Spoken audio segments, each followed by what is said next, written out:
All right, one Karen. And this is Jeremy Leza. And tonight we have a very special guest in the shared studio tonight. We want to welcome Eric Brakey back to the podcast. Yeah, it's been a couple years. Good to see you guys. Good to see you as well. I know it. It has been a little while. I mean, you've been quite a busy person. I've seen some things. I've seen some things, he says.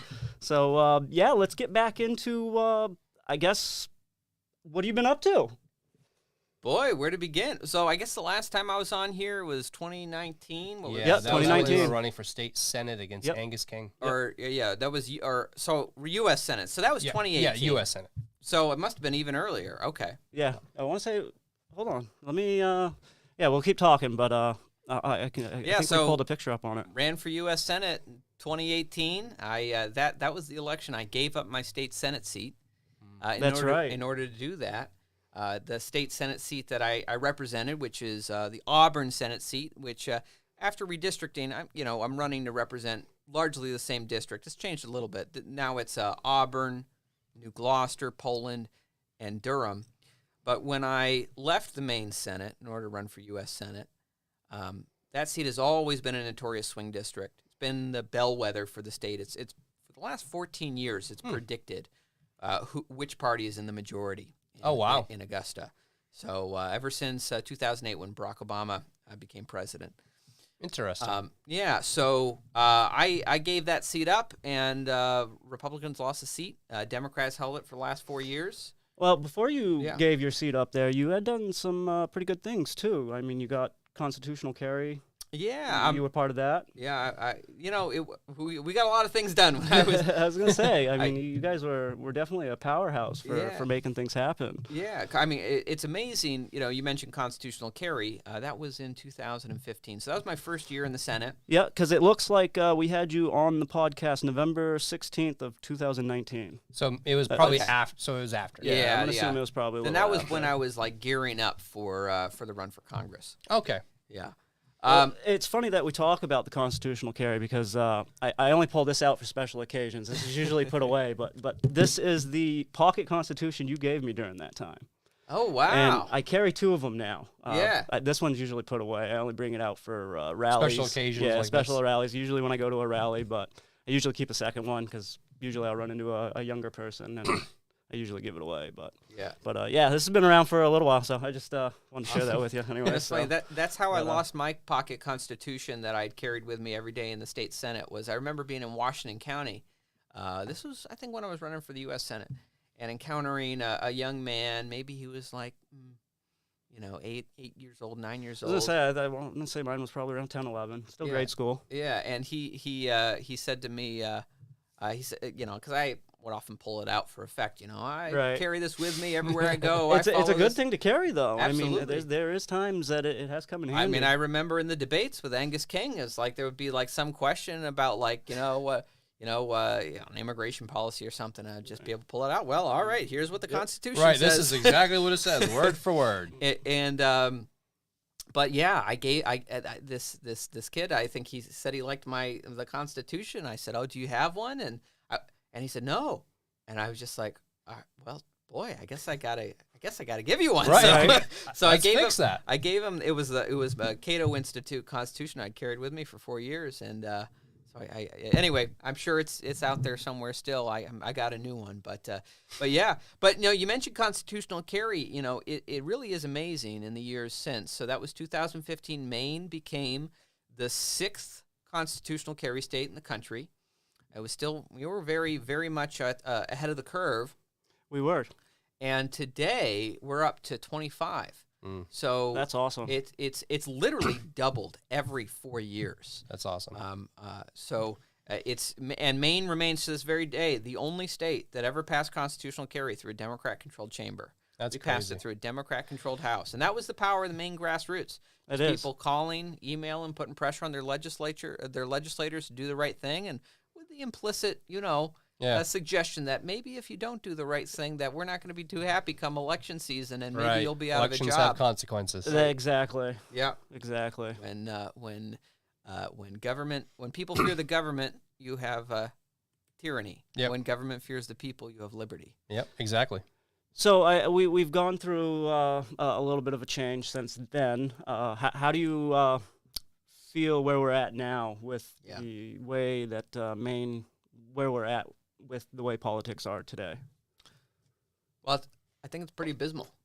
I would definitely agree. I think it's, just the principle of the thing, the fact that we lived under a state of dictatorship. Yeah, essentially throughout all of COVID. Where one person made the laws, no public hearings, no public input. The legislature was shut down. I remember, and has the emergency mandate order been rescinded yet? I think she did rescind the emergency order, but at the same time, she still seems to issue. That's why I bring it up. I'm not mandates sure. as if we're still under. Right. Well, it's that precedent that gets set afterwards. It becomes second nature. It's hard to teach an old dog new tricks. Executive overreach is important to get rid of. Absolutely. No matter who's in office. Yeah, you're right. Because matter who's in office, this should not be tolerable, whether it's a Democrat governor, a Republican governor.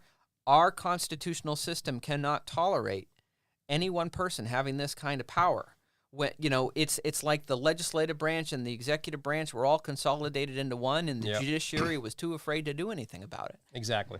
So this has to change. I think that we need some very clear emergency reforms, because I think this is one of the big mistakes that Republicans made. And I regret that I wasn't in the state Senate at the time to fight this, because it passed unanimously. And I have to think, or at least I have to hope that if I was there, I wouldn't have been hoodwinked and I would have been shouting from the rooftops about this, as I often was. I was often the lone no vote on a lot of things. Right. In Augusta. As a libertarian, I can respect that. So. Yeah. But everyone came together and voted for this emergency to give emergency powers to the governor. And I remember Republicans at the time thinking, well, Democrats are in the majority, so this means that they won't be able to get their agenda passed. Well, you just gave all the power to Janet Mills so that she could pass the agendas. Right. And now there's no public hearing process. There's no public input process. There's no we can't pressure our elected officials to protect our freedoms and our paychecks. And so one of the things I'd like to see happen is I'd like to see some reforms that if an emergency is ever declared ever again, that it must be it cannot be proposed for an indefinite period of time. Republicans thought, this was back in the day when we thought, it's 15 days to stop the spread, right? Mm-hmm.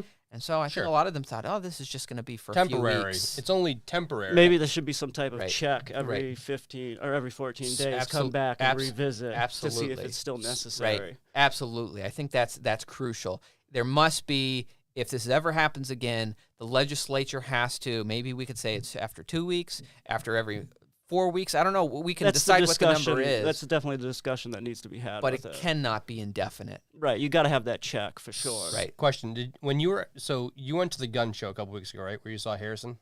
Yeah, the one in Lewiston. Yeah. So did he talk to you about the what he's trying to get the governor to sign on for? He's trying to do a governor's initiative where it kind of reins in the emergency powers, and he actually talked to LePage about.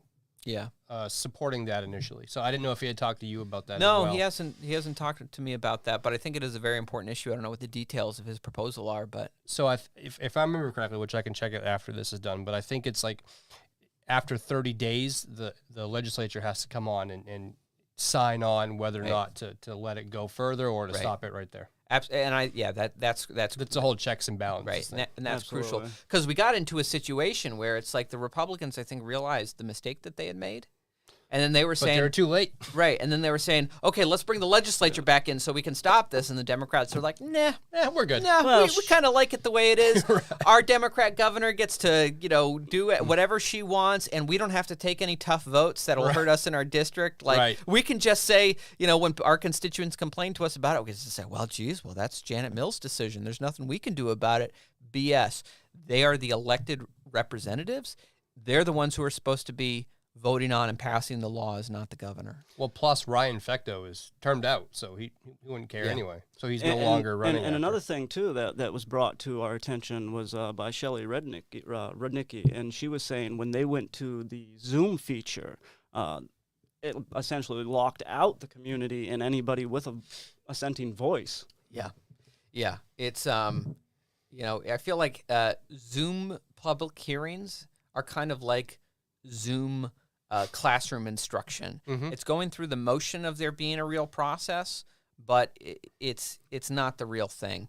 And I'm all for, one, we need to get the legislature fully open again. None of the Zoom stuff. Now, I'm all for if you want to incorporate Zoom into standard public hearings. I mean, right. I guess, that did increase accessibility for some people. Yep. If the ADA section, I would imagine it right. probably would help out tremendously. Right. So I like the idea of it. Yeah. I remember when I was down in Texas, because over the course of the last few years, since the end of the congressional campaign, I've been all across the country. I've been working with state legislatures across the country. And I was down in Texas testifying on constitutional carry before the House committee there. And I plugged how great it's worked out in Maine. And, of course, it was funny seeing the same groups, the Michael Bloomberg groups there saying, well, if you pass this, it's going to become... It's going to be the end of the whole state. Yeah, it's going to be shootouts on every street corner. And I said, wait. All right, we heard these same predictions in Maine. Is the lowest place for gun crime. And I told them, and you know what? Ironically, all these Michael Bloomberg funded groups told us we were in danger of becoming like Texas. It's like, Maine is not Texas. It's like, well, right, we're better than Texas. Right, let's make Texas more like Maine. Yeah. So, but the reason I brought it up was I remember seeing, in addition to having, a public hearing like you would traditionally expect, members of the public physically there testifying. They also, they had it so they had like a computer screen where someone could be in line to do Zoom testimony where they could do it from their home. I think that's wonderful. Great, yeah. That increases accessibility without dismantling the integrity of the process itself. Well, see, and it also brings that whole thing called choice. You have the choice to come. Right. You see what I'm saying? So, I don't know. I'm a big choice person. It's funny with the mask mandates on the airplanes being rescinded by this judge. It's like so many people are acting like wearing masks has been prohibited. No. You can wear a mask. Right. Wear a mask if you want to wear a mask. But, just stop bossing other people around. Let people make their own choices. It's supposed to be a free country. Exactly. It still amazes me how many people I actually see out and about at stores wearing masks. Yeah. Well, cloth masks. Well, that's what gets me. I mean, you go to the hospital now; they won't even let you. You have to wear mask. one of their masks. Right. We know now definitively that the cloth masks were largely superstitious talismans to ward off the spirits of COVID. The N95 masks do work. And I didn't realize this. I think I was listening to someone talk about it, but I guess they work because there's actually like the material they're made out of is actually it's like a magnet for kind of the viruses and stuff. So it's electrically or negatively charged in the way things grab on you. Yeah, it's like ionically charged, so that it's not like people could say, well, the holes in the masks are too big for the viruses. Right. Well, that's true with the cloth mask, but the N95s actually do. Right. There is a scientific thing actually happening there. So hey, if someone like I'm not going to judge anyone for choices they make. That's what you want to do. Right. I say I'm not going to shame anyone for wearing a mask, for not wearing a mask, but I am going to say I think if you're just wearing a cloth mask and you think it's doing something, I think you should look into that a little bit more. You can definitely protect yourself better. Right. If you really want to wear a mask to protect yourself because you're scared of COVID. Myself, I've had COVID. I've recovered from it. I've got natural immunity. The CDC says natural immunity is better. Yeah, CDC even recognizes it now after years of denying it, denying something that science has known has existed for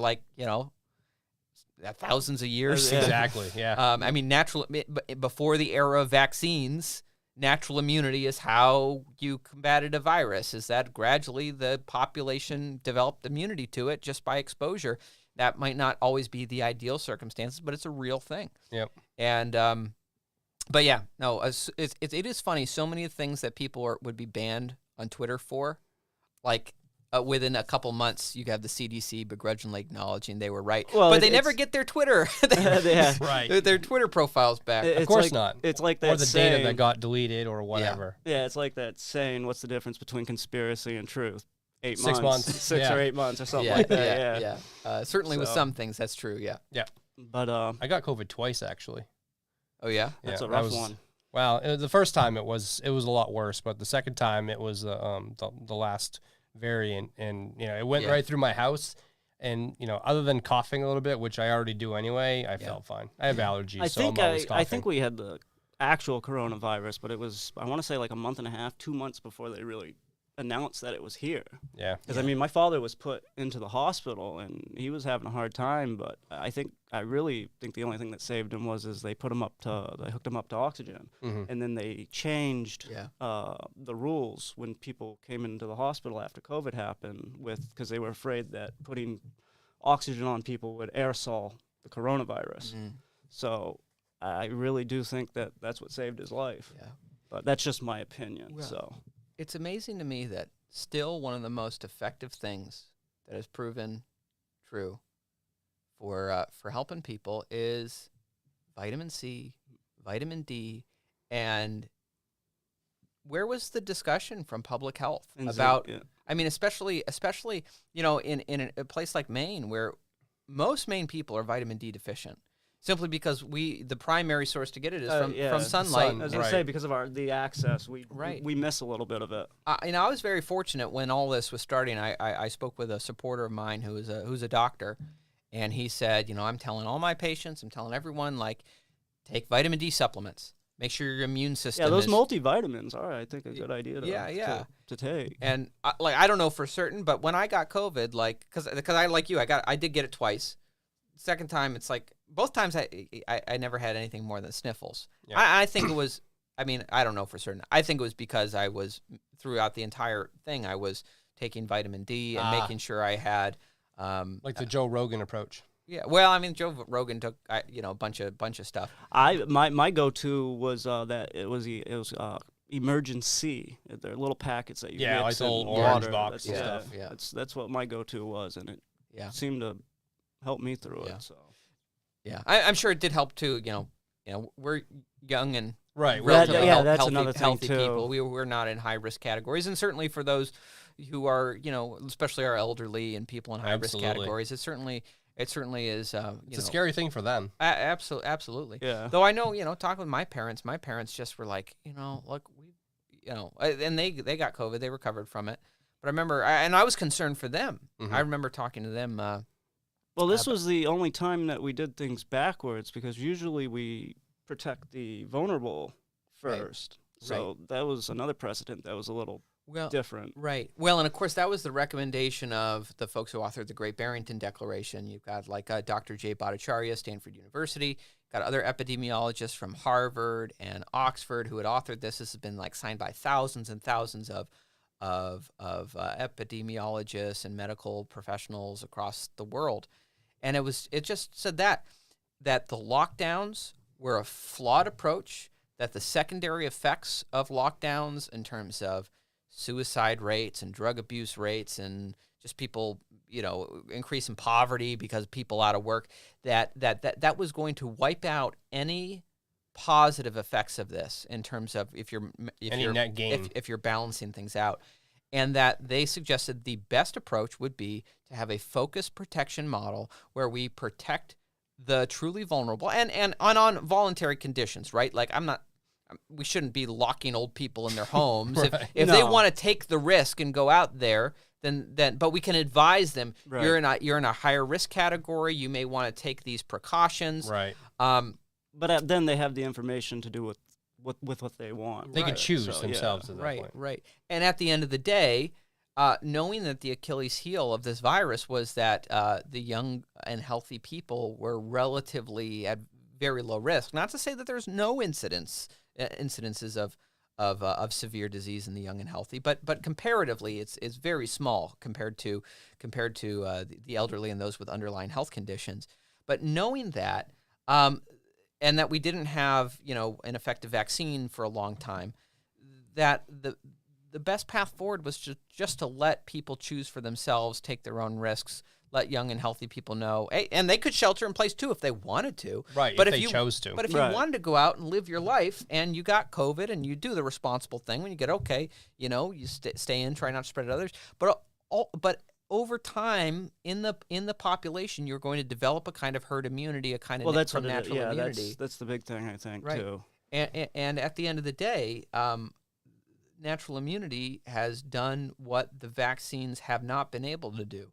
The vaccines, as far as I can tell from studies I've read, at least with the early variants, were effective in terms of protecting the individual from a severe case of COVID, but they were never effective. And this is, I say this to people now, and they don't believe me, but even the CDC acknowledges this now. Even Bill Gates acknowledges this.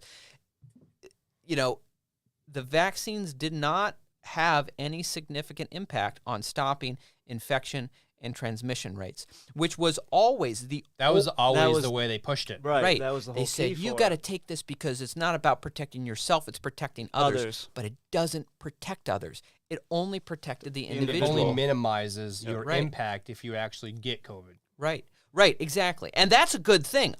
Great. On that metric, like that's great. And for a lot of people, like I would always say, look, I'm not a doctor. I would say people should talk to their own doctors about it.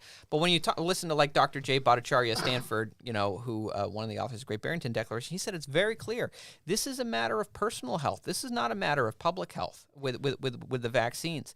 And so it should have been a matter. It should have been a matter of choice. Absolutely. Well, that's a big thing too. I mean, look at all the physicians that were essentially kneecapped, being able to provide treatment, coronavirus treatments to their patients. I mean, I know in our case, like with my wife, she recently just had a heart attack, and her doctor came out and said, let's wait a little while till the studies, till the vaccine's been out a little while. Let's watch it, see what it does, and then we'll go from there. So she has made the choice to take the precautions that she needs to take until she can get to that point, and then we'll weigh them then. Yeah. But I mean, what would have happened if she needed a letter for work? Like, what if she was needed that exemption? Yeah. A lot of doctors are getting in trouble for writing those exemptions. Right. There's one precedent case here in Maine that's happening right now. Right. You have government. I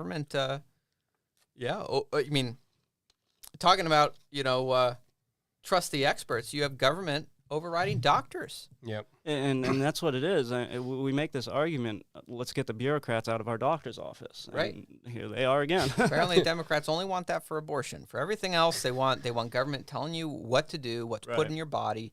And, what just always boggles my mind is, so I have a good friend who's up in Aroostook County. His name is Adam. And he'd worked at a nursing home for 15 years.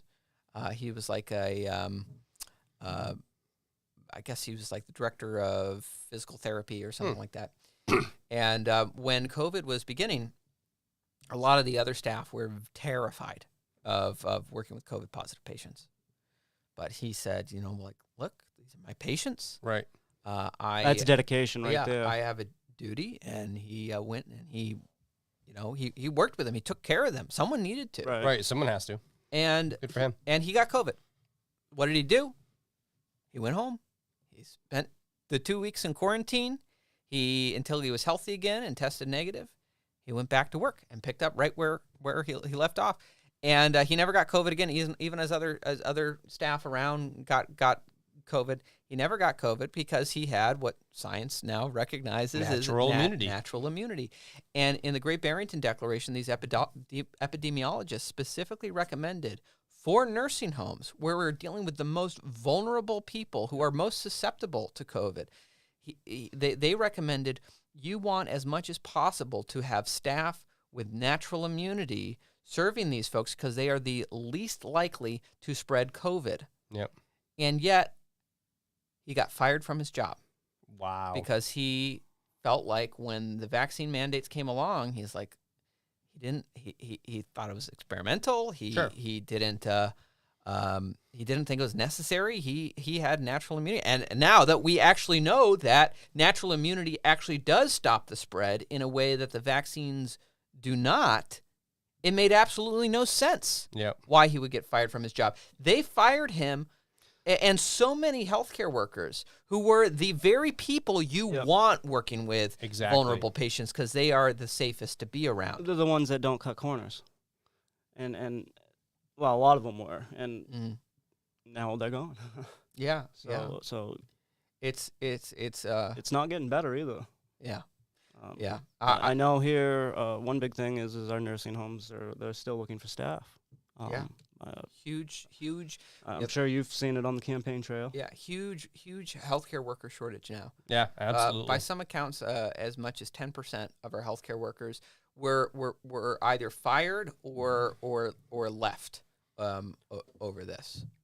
And we're one of the oldest states in the country. Like we already had a healthcare worker shortage. I chaired the Health and Human Services Committee from 2015 to 2018, and we were already dealing with and trying to reconcile how do we get more healthcare workers, because we were already dealing with shortages. And Janet Mills is just terrible what she's done. Yeah. I don't know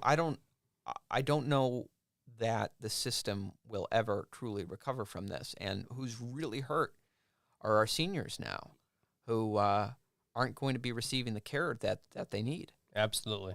It's a shame. It really is. And there's, like you said, there's really no way to recover from that part because of everyone leaving. No, because once the physical damage has been done, it's done. And it takes so long. It takes years to train new people. Yep.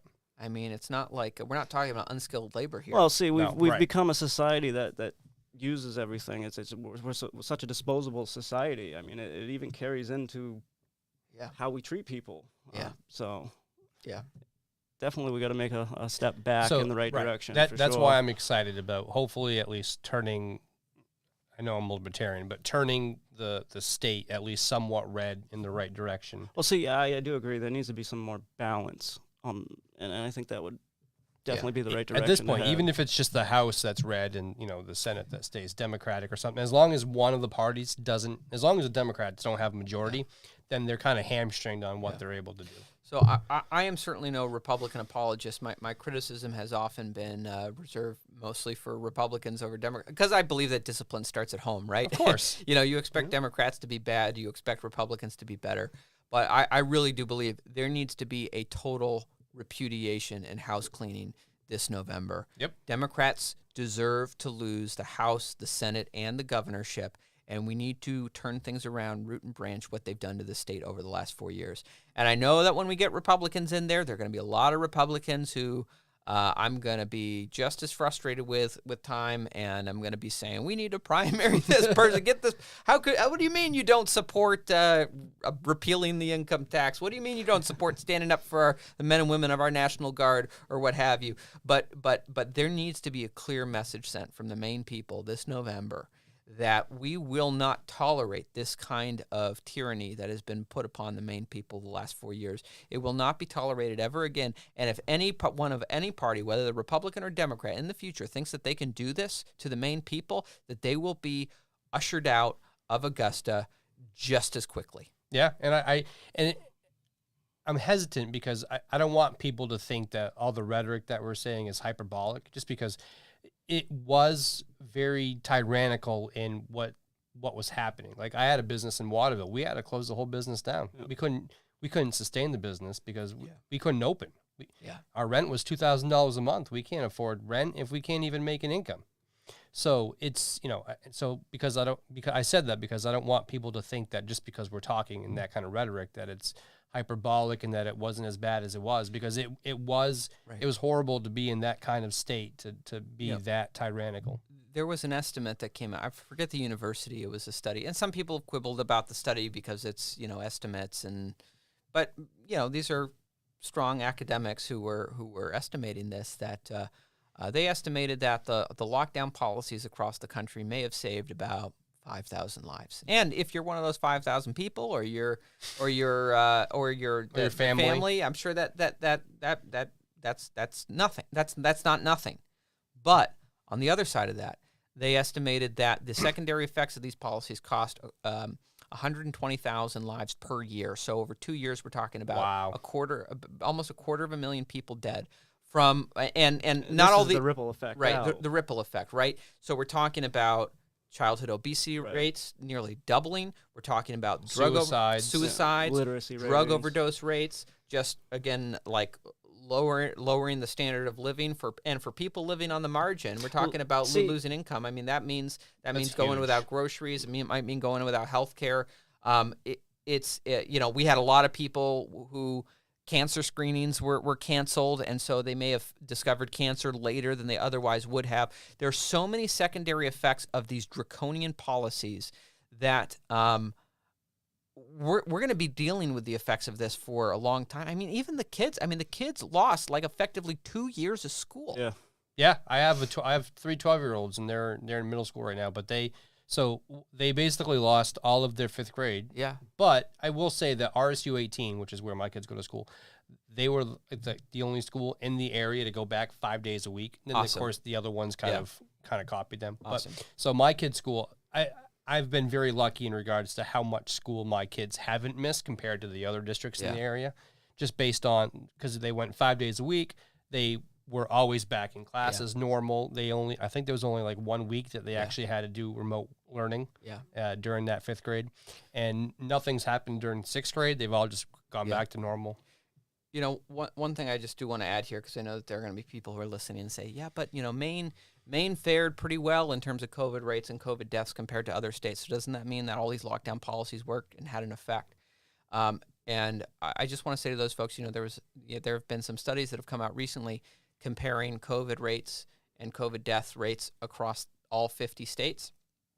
And certainly there are some states that had some of the strictest lockdowns, that had some of the lowest COVID deaths and COVID rates, but there are also some of the states that had some of the strictest lockdowns that had the worst. Yep. You know, New York and California were terrible. You look at Michigan versus compared to which you had very draconian policies there versus Florida, which we were all told was going to be like ground zero for COVID deaths. Yep. And Michigan and Florida performed about the same. And so the big thing is.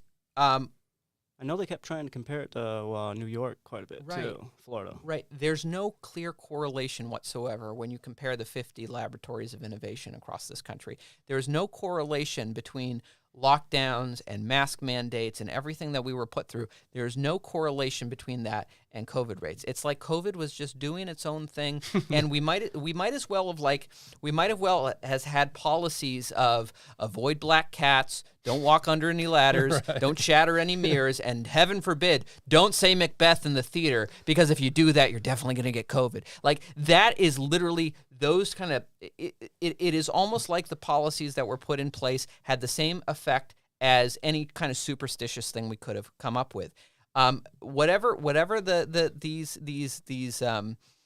these government officials who think they can just kind of somehow control the course of the pandemic, whatever they sought to do, the data does not reflect it having any effect. Yeah, that's the scary part, is that we have 50 states. They all did their own thing, and there's really no correlation between any of them. Right.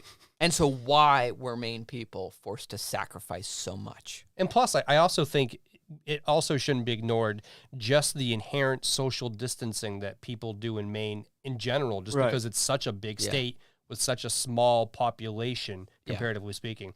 So that, you know, we didn't have to do all these draconian mask mandates and vaccine mandates and things like that we did, just because Portland is going to behave inherently different than Waterville will, just because, one, there's, you know, so much population difference, but just the density. That too. Yeah.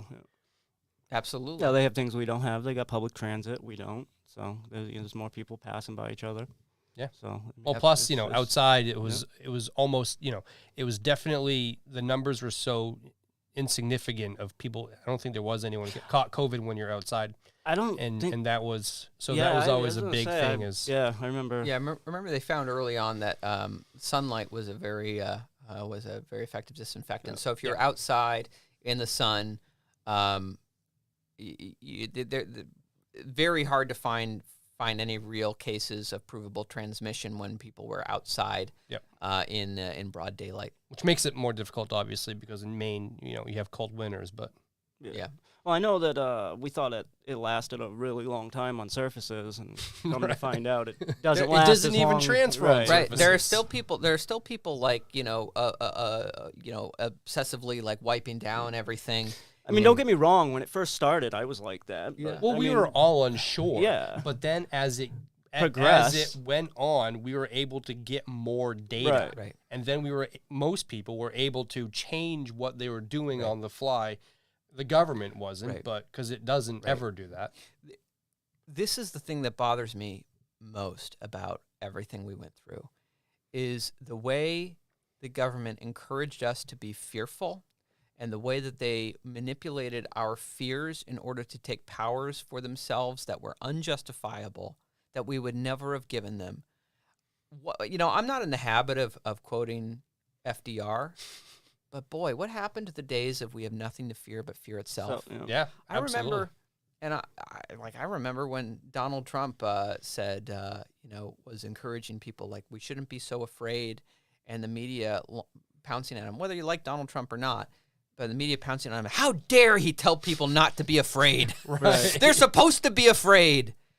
What has happened? Well, look at when he got the virus and he got out of the hospital. When he went back to the White House, just standing on the balcony, he took his mask off, and that was a huge ordeal. And there was no one around him. And I think it turns out that he ended up having COVID longer at that point than, according to one of the autobiographies that came out or something, that he ended up having COVID longer than what he had given people thought that he had it. Yeah. Well, I know that even the incubation period for staying home has changed. I think it's only like 5 days now. Yeah, it is. So like if you're in, like, for instance, when my kids got COVID, they were out for 5 days. Yeah. And then they had to wear masks until there's like no virus or no. Wasn't it funny? I remember Anthony Fauci being asked about that, and he was asked, "Well, why the shorter period?" He says, "Well, because we looked at it, and it would with how the Omicron variant, how transmissible it was, and how it was going to get around to pretty much everyone." He said, "Well, we found that it would really be not practical and would have negatively harm the economy if we told people to stay home for full 14 days. Yeah, 14 days, and then 10 days for Omicron." It's like, that's the first time I'd ever heard Anthony Fauci, through all of this, acknowledge economic trade-offs in these policies. It's almost like to them it never even mattered until this happened. Right. The economic trade-offs didn't matter until Joe Biden was president and it was making him look bad. Yep. Yeah, pretty much, because his numbers were tanking, so they had to do something. Yeah. So let people go back to work, and they'll be distracted. Right. It was almost like when Trump was president, the maximum harm we could impose on the economy was the goal, because Well, I mean, they didn't want him back in there. I didn't vote for Trump, but at that point in time, it was basically all hands on deck as to prevent Trump from getting reelected. So yeah, I used ranked choice voting. For the record, I voted for Joe Jorgensen. So not that it mattered. Maine went. I voted Trump. 3 out of 4 Maine delegates went to Biden. Yeah. So let's get into talking a little bit about your campaign. What's some things you're running on? What's some stuff you're trying to let people know about? Well, it is an open seat, as I mentioned. It is the bellwether of the state. This Senate seat has predicted the majority in the state Senate for every election for the last 14 years. And I'm running, my campaign message is, let's restore Maine. Let's restore what they've taken from us. Let's restore our freedoms, our paychecks, and our Constitution. One of the things that I've been talking a lot about, I've been talking about this for a long time, and only recently has it become an open and acknowledged problem, which is the inflation that's basically stealing our paychecks. Now, so many politicians want to blame everything under the sun for inflation. It's Russia's fault. Right. It's Vladimir Putin. Vladimir Putin. It's the energy. The Biden shutting down domestic energy production, and that's part of it. Certainly, I agree. I think there's a big part there. That's definitely part of it. I'm not saying that that's not true. But what is tragically missing from the conversation is the obvious, which is the fact that our federal government has printed nearly 30% of all the currency that's currently in circulation over the course of the last 2 years. Now, I remember when I was running for Congress 2 years ago, I was the only person in the Republican primary race who stood up and said, and this was under Donald Trump, I said, this multi-trillion-dollar spending package, which frankly we didn't need to do if we hadn't shut down the economy, which we now know was bad, which was completely served no purpose other than just making people's lives miserable. These trillion-dollar spending packages, which were just funded at the printing press, I said, they're handing out the $1,200 checks to people. I said, the costs that we, the people, are going to pay for this in the inflationary effects are going to dwarf the size of these paychecks they're handing out to us. And frankly, most of the trillions of dollars that they handed out went to special interests and big business. It didn't go to regular people. The $1,200 checks were just scraps they were throwing to us, try to appease us so that it wasn't just to buy your votes. Right, because they didn't want to make the mistake of the bank bailouts in 2008 where it all went to just the big business and like everyone was like, what gives? It's like, all right, we're going to give it all to big business, but let's give a little bit to the people so that they'll be quiet and they won't think that they won't see what this is. But what it really was, it was the biggest wealth transfer in American history from the poor and the middle class to the politically connected rich. And that's what we're experiencing right now. Why are prices going up on everything? Yes. The shutdown of domestic energy by Joe Biden is a part of it. But also, it is the fact that the currency is literally becoming worth less. Yeah, it's being devalued. Right. Hugely. So to fight that, we've got to fight the runaway spending on all levels of government in Augusta. We've got to use the states. Look, Washington, D.C., I'm sad to say, is not going to fix itself. I ran for Congress and for U.S. Senate thinking, I was going to go into the belly of the beast and try to fight to right the ship there. I've learned the hard way. That's an impossible task. We're not going to fix Washington, D.C. from the inside. But we can from the state capitals. We can, if we get principled, liberty-minded people elected to state representative, to state senator in Maine and across the country, we can coordinate across the states and we can hold Washington, D.C. accountable. We can fight the runaway spending. We can demand integrity in the budgeting process. In fact, I'd like to see the state stand up and say, you know what? We're not going to keep sending the taxpayer money of our people to Washington, D.C. until the states get a chance to review the federal budget ourselves, and let's look at what's actually constitutionally authorized and what's not. I'd like to see the states stand up and say, no more of these undeclared forever wars. I'd like to see Defend the Guard legislation pass across the states, saying that, if you, we were talking about this, before we started recording, but Defend the Guard legislation, for those who aren't familiar, would effectively say and recognize that the states have constitutional authority over the various state National Guards. The U.S. Constitution says that the National Guards can be called up by the federal government under only 3 circumstances: to suppress insurrection, repel invasion, or to enforce the laws of the Union.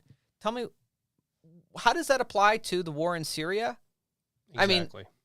I mean, we're not suppressing an insurrection. We're not repelling an invasion. I mean, maybe there is an invasion, but we're not repelling it. Right. And what law of the Union is being enforced? There's never been a declaration of war. There has never even been a congressional AUMF. So it's illegal, totally illegal. And yet the men and women of the various state National Guards, including the Maine National Guard, account for nearly half of all active duty troops in these foreign wars. So the states have a constitutional responsibility to stand up and not be complicit in this anymore. There is an effort being led by veterans across the country for this legislation. There's a guy here, actually, who is the commander of an American Legion post in Somerset County, Sergeant Aaron Rollins, who led the charge for Defend the Guard here in Maine.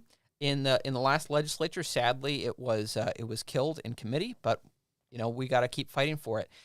This is what's encouraging to me is so many it's the folks who have served in Iraq and Afghanistan and these missionless, unconstitutional wars who are standing up, and I think that we have an obligation to help them. So I want to stop the spending, stop the taxes. I want to stand up for a constitutional for our troops to have a constitutional mission. I want to.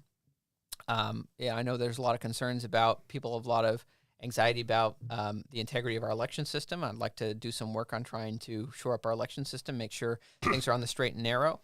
What are some of your ideas or thoughts on that? Well, there's some basic things we can do. For example, I'm a supporter of voter ID. I think that actually, if you ask the Maine people, even a majority of Democrats support voter ID. It's just the Democrat politicians who don't. So I think that's a simple reform we can do. Require people to show ID in order to vote. Make sure that they establish who they are. I mean, you got to show an ID for practically everything these days. It's kind of crazy. I was gonna say, I know, like when they first started giving the vaccines, like at Walgreens, you had to show an ID.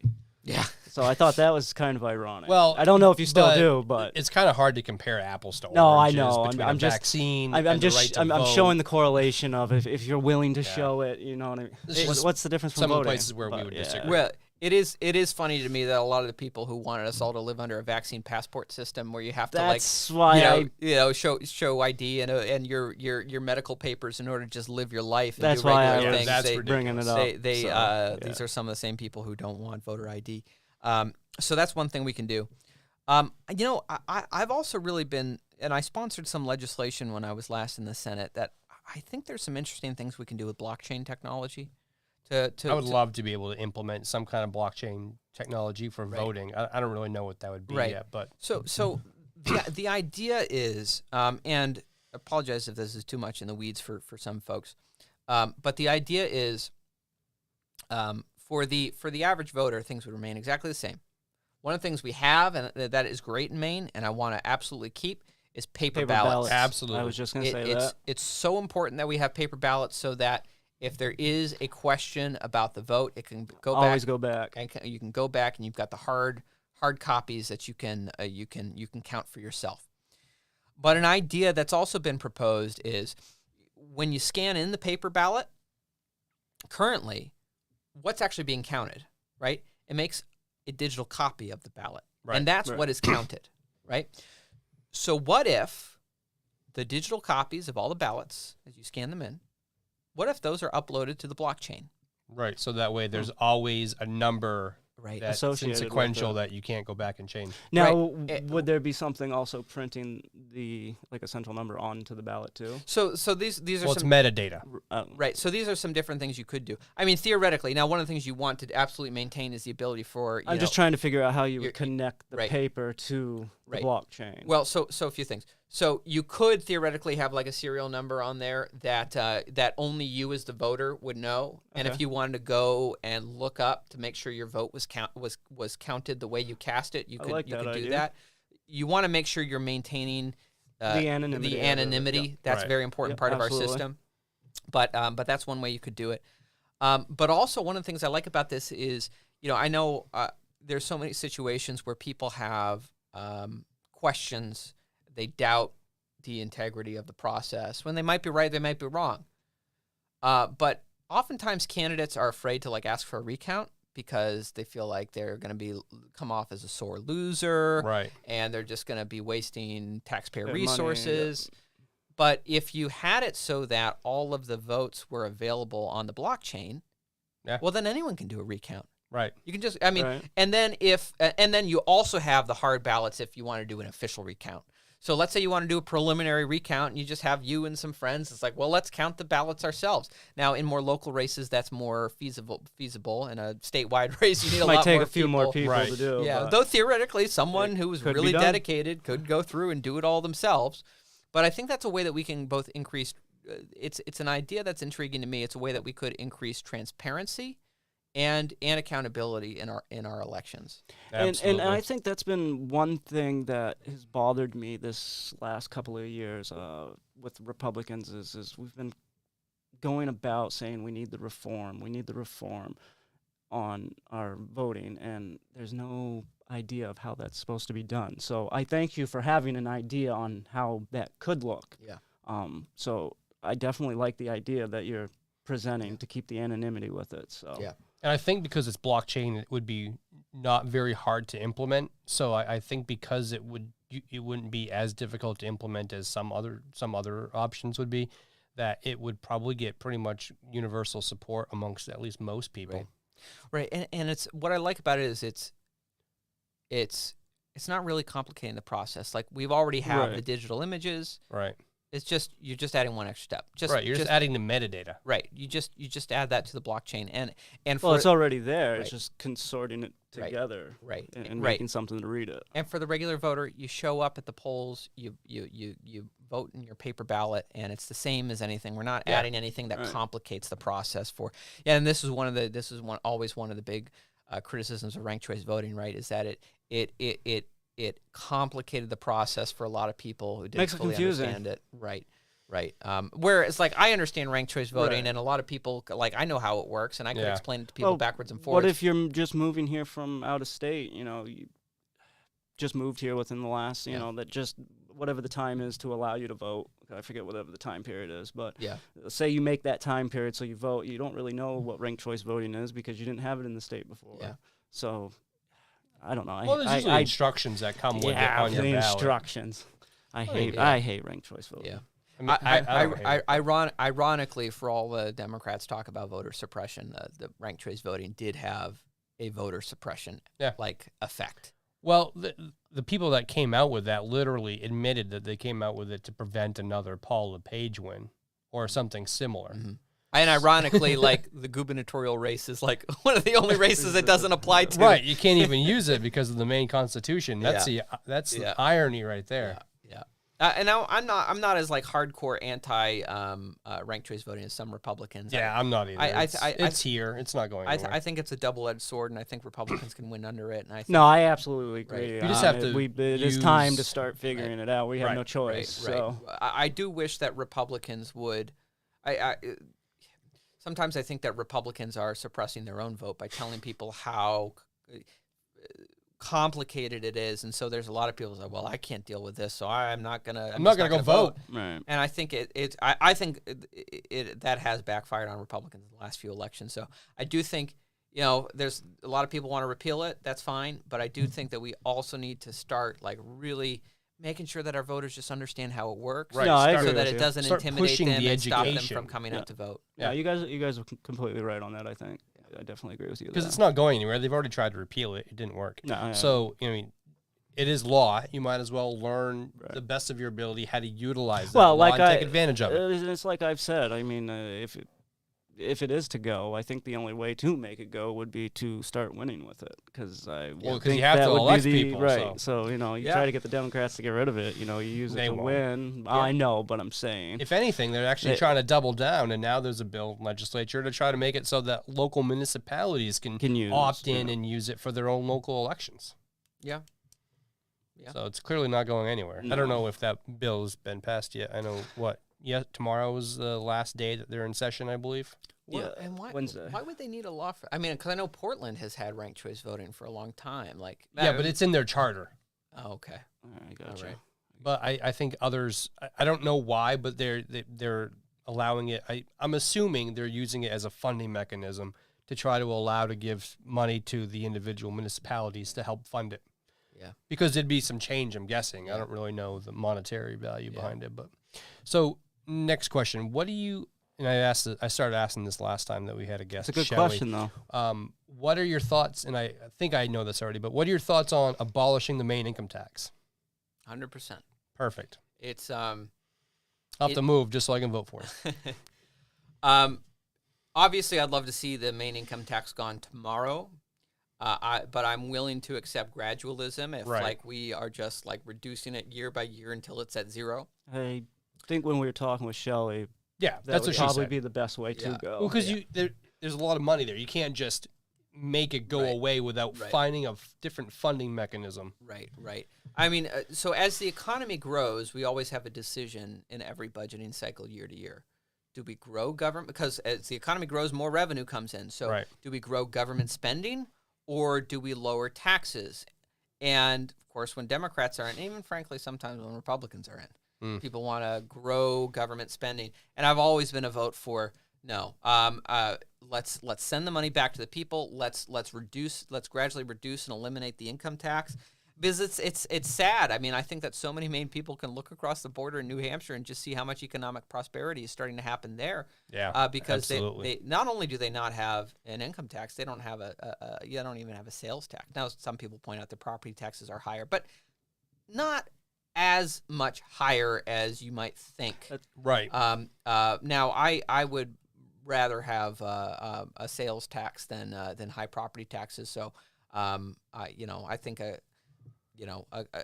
I'd rather tax consumption than a consumption-based tax. I don't want a property tax because, as you know, if you have a property tax, you can't indefinitely own your own property because just try not paying taxes on it, and they'll take a lien out on it. Part of me though would like to have a sales tax that varies throughout the year. So during tourism season, it goes higher. up, and through the rest of the year, it's a lower rate. Like a tiered one, maybe. Like I've heard someone suggest like a sales tax based on, I guess, like the quality of what they're buying. So if you're going to buy like a GM of some sort, maybe like a little bit of a percentage. Right. But if you're going to buy like the Mercedes of it, then so maybe like a higher percent. There's like a luxury element. Yeah, like a luxury tax kind of like. Yeah. Yeah, I mean, like, obviously I look at all taxation as theft, but I also think that some forms of taxation are more destructive than others. And so if we're at the point where we're trying to figure out how do we make a sales tax work over better and in exchange for kind of getting rid of the income tax, that's a trade I would gladly make. And I do want to point out the irony that we're having this conversation on Maine's tax day. Because Maine, well, as some people know, yesterday was tax day, but today is Maine and New Hampshire's tax day, or Maine and Massachusetts tax day because of Patriots Day. Yeah. Yeah. Yeah. Boy, Uncle Sam got a piece of us all. Yeah. They got mine a couple months ago when I filed. Yeah, they definitely like to take your money, that's for sure. Well, I mean, some people don't even pay in, so that's the hard part. Some people just get a refund back. I'm not even at that stage anymore. Though even if you're not paying in directly through taxes, we're all paying the inflation tax. Oh yeah, all of us. I mean, it's like what, 8% now?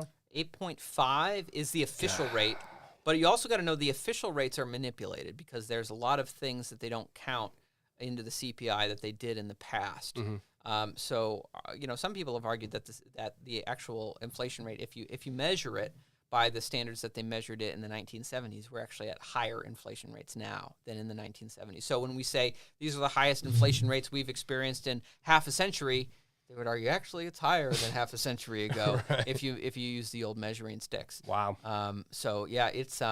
It's bad. And again, this is what happens when you destroy a currency. It's a tale as old as time. Yep. From Rome to Germany to here to us today. It's the fiat currency aspect of it. Yeah. It's not based on and backed up by anything. Right. Like when it used to be backed by gold. Yeah. They took us off specifically so that they could fleece the American people this way. Yep.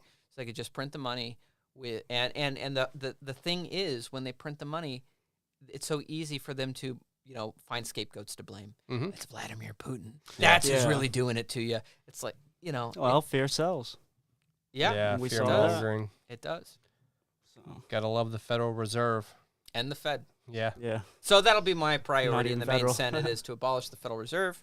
Or at least, I would love that. But even if someone, because that's probably not going to happen, but even if you pass a bill that audits the Fed. Yeah. And I would say that half joking because the Maine Senate doesn't have the authority to end the Fed.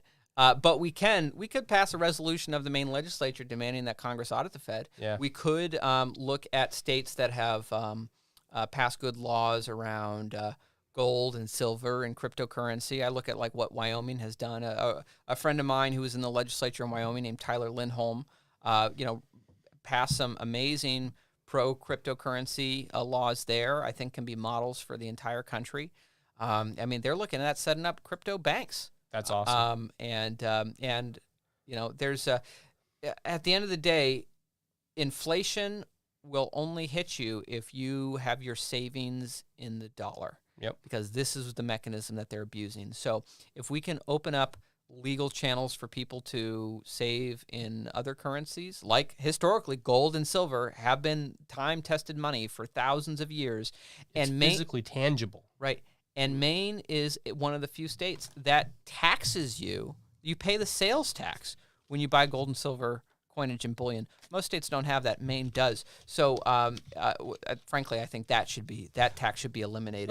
That's another reason why I like the idea of Bitcoin too. Is say you have gold and something does go awry, and you have to leave your home. You have to physically carry that gold over a border. Somebody can take that from you. Yeah. So, like with Bitcoin, as long as they can't, they can't take your digital wallet. Yeah. So, right. If you have it set up in an area where not like on a flash drive or something. Then theoretically, if you have your 20-word,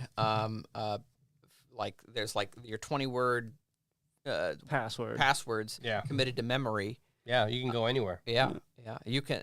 There's nothing they can do about it. Just up here. Where are we at for time? We're at an hour. We're gonna start wrapping up. Alrighty. Where can people find you?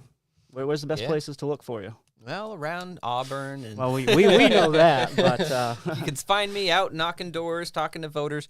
But in the digital space, you can follow my campaign on our Facebook page, which is Eric Brakey for Maine Senate. You can also follow me on Twitter, where I'm always dropping a bunch of.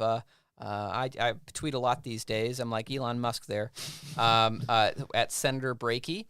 You can also go to our campaign website, brakey4senate.com, and while you're there, you could even chip in a few bucks. Again, this is one of the most competitive seats in the entire state, and it has predicted which party is in the majority in the Senate for the last 14 years. So if you'd like to repudiate the tyranny that we've been under the last 4 years, then I certainly appreciate it if you chip in and help us win back the Auburn Senate seat. Great. And one last question, because we normally ask this to people. Are you traditional or clean election? Well, I'm a truly clean candidate, which means I don't take taxpayer money. Well, there you go. Yeah. Traditional it is. I call it welfare for politicians. I'd actually love to see that program abolished. It's done nothing but waste taxpayer money. It has not gotten special interest money out of politics. In fact, it's made it more expensive for people to compete. Yep. And all the special interest money comes in. It just goes to the PACs and the political parties, and then comes in as independent expenditures. And the politicians at the end of the day know who to thank, even if it doesn't show up on their campaign finance reports. So I'm running as a traditionally financed candidate, and we're raising funds from anyone who believes in the cause of freedom. All right, so go ahead and go find his Facebook page and make sure you donate, because he's not taking any of your tax money to do so. Right. And definitely we would like to thank Eric Brakey for coming out to a shared studio. So make sure you like, share, subscribe, and follow all those good things. All those good buzzwords. I'm Sean Caron. And I'm Jeremy Leza. And until next time, remember, a true